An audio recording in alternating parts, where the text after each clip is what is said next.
బాధ్యత. బాధ్యత అనేది కేవలం ఒక అలవాటు కాదు. అది మనసు లోతుల్లో ఉండే పట్టుదల, మానవీయ విలువల ప్రతిబింబం. బాధ్యత తెలిసిన వారు ఒక మాట, ఒక పనిలో ఎంత ప్రభావం ఉంటుందో ముందే ఆలోచిస్తారు.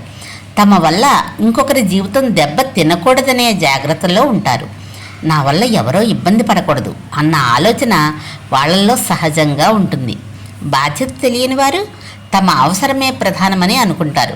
మనకెందుకులే అని, తప్పు తెలిసినా నాకేమిటి అని నిర్లక్ష్యంగా ముందుకు సాగిపోతారు.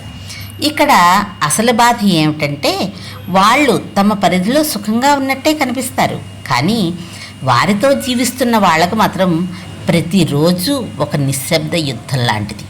మనసు చిన్నగా బలహీనపడిపోతూ ఉంటుంది. వాళ్ళ నిర్లక్ష్యం, బాధ్యతలేమి చివరికి మనలోని ఆనందాన్ని నెమ్మదిగా చితికి బూడిద చేస్తాయి.